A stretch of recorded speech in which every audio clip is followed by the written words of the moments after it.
The defeated nation comes face to face with their conquerors on the USS Missouri at the surrender ceremony on September 2nd, 1945.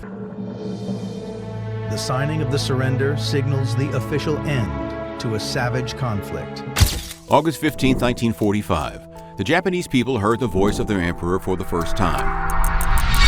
But Emperor Hirohito wasn't giving them good news. He was announcing Japan's surrender to the Allied powers, an announcement that officially ended World War II. 国の現状とに鑑み、非常の措置をもって自局を収集せんと欲し、ここに終了なる汝臣民に次ぐ秦は帝国政府をして米英四蘇四国に対し、その共同宣言を受諾する旨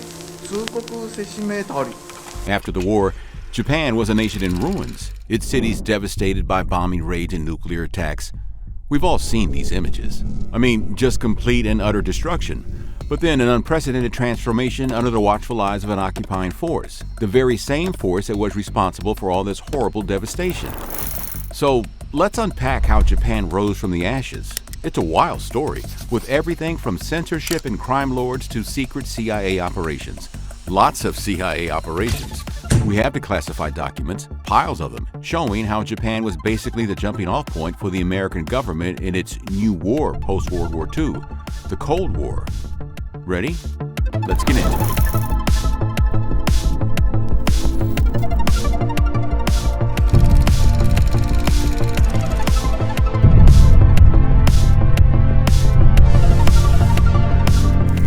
In August of 1945, Japan had faced a reality it had never expected: surrender. Received this afternoon a message from the Japanese government in reply to the message forwarded to that government by the Secretary of State on August 11th. I deem this reply a full acceptance of the Potsdam Declaration, which specifies the unconditional surrender of Japan. The island nation was now under the control of the Allied powers, led by the U.S. and General Douglas MacArthur. MacArthur had basically become the de facto ruler of Japan. His mission? To demilitarize and democratize the country he'd helped destroy. MacArthur had almost absolute authority over Japan's administrative decisions during the occupation. His office controlled all aspects of Japanese political, economic, and social life. He had the power to approve or disapprove laws. He controlled the media and directed Japan's economic policies. His decisions were final, and he could ensure directives that had the force of law behind them without needing any kind of approval from any other authority. MacArthur's title in Japan was the Supreme Commander for the Allied Powers, or SCAP. He issued what were called SCAP directives. The goal of these directives was to suppress militaristic nationalism within Japan, the kind of nationalism that led Japan into its imperialistic frenzy to conquer the world. Suppressing militaristic nationalism meant controlling the media. The SCAP censored all forms of media to snuff out any sparks that could ignite any pre-war ultra-nationalist sentiments. This was about more than just controlling the narrative. It was about fundamentally changing Japanese culture and political thought. Censorship was intense and all-encompassing. It impacted everything from newspapers to movies to radio broadcasts, all essentially to make sure Japan could build itself back up in America's image. Newspapers were under strict surveillance. The Press Code of 1946 prohibited the publication of any material that could be deemed detrimental to the occupation goals. This included criticism of the occupation itself, any form of militaristic or ultra-nationalistic sentiment, and the glorification of pre-war Japanese conquest or leaders. Newspapers were not allowed to publish articles that openly criticized SCAP or portrayed the emperor in a divine light. Before the war, the emperor was a god, a divine figure, but after the war, he wasn't.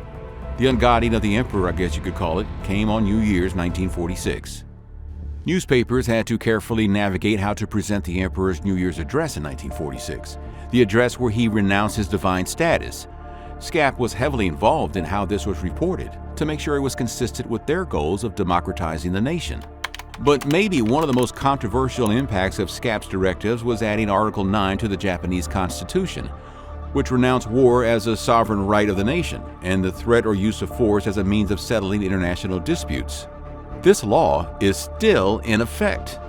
Think about that. When have you seen Japan in the news for starting a war or joining a war effort? You haven't. Japan is constitutionally barred from participating in wars. The SCAP also dissolved Japan's Zaibatsu system. Zaibatsu were powerful conglomerates in Japan. They controlled large portions of the Japanese economy through a family-owned holding company system. These conglomerates popped up during Japan's Meiji Restoration in the late 19th century, as the country was rapidly industrializing. Key families like Mitsui, Mitsubishi, Sumitomo, and Yasuda were some of the major Zaibatsu, and they played a huge role in Japan's economic development in the lead-up to World War II.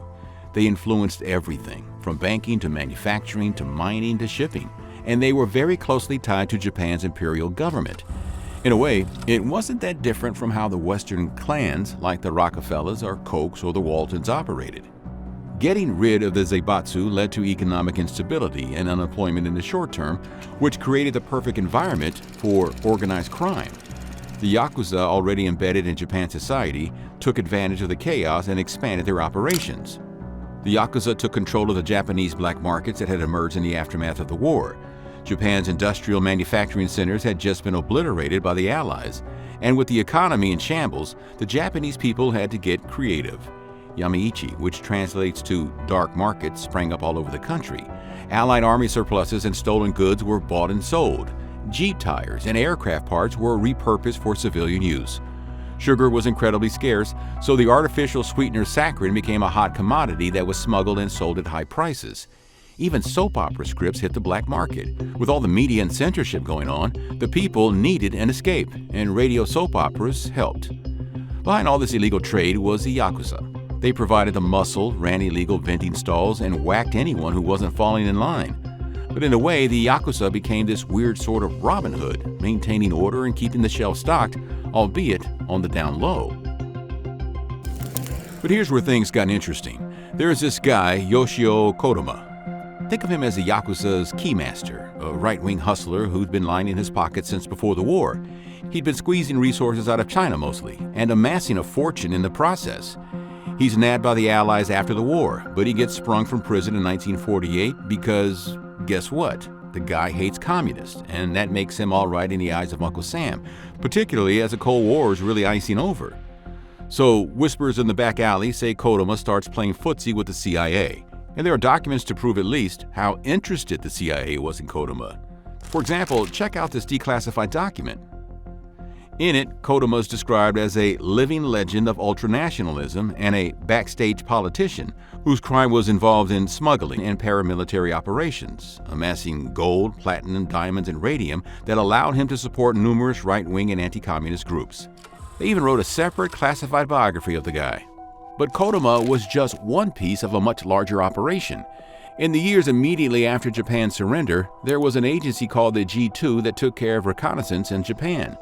The CIA, which was established in 1947, didn't enter the picture until 1950. The G2 started pardoning Japanese war criminals who the agency thought could be useful assets. And it really wasn't that much different from what they were doing over in Germany with the Nazis as part of Operation Paperclip. Except instead of stacking NASA with Nazi rocket scientists, they were stacking their intelligence offices with Japanese agents. Agents who could help them fight communism in places like China and Korea. This is where Douglas MacArthur's intelligence chief, a guy named Charles Willoughby, enters the picture. Willoughby was tasked with setting up these shadowy Japanese intel groups called Kikan. The Kikan were Japanese intelligence agencies before the war that were dissolved and then repurposed by the Americans during the occupation. A lot of these Kikan were full of folks who had a war criminal label slapped on them. Many participated in Unit 731, a research and development unit that carried out some of the most horrific war crimes in human history. There were biological and chemical weapons tests done on human prisoners, stuff that might have even made the Nazis cringe. But the US played an active role in covering all that up in the name of fighting communism. When the CIA started getting involved on Japanese soil after 1950, it fired up Operation Takamatsu, which was kind of like their own spy shop. They were using these Kikan to keep tabs on North Korea and some icy islands up north. And there's this one group, the Hattori Group, straight out of a spy thriller, plotting coups and nearly carrying out a hit against Prime Minister Shigeru Yoshida in 1952. because he's not waving the nationalist flag high enough. Meanwhile, Willoughby's got this massive, and I mean massive, network of spies on the books, over 2,500 of them. One outfit called the Cannon Organ was allegedly snatching leftists off the streets and making them vanish. The Cannon Organ operated out of Tokyo, headed up by a lieutenant named Jack Cannon. They were heavily involved in intelligence gathering in China.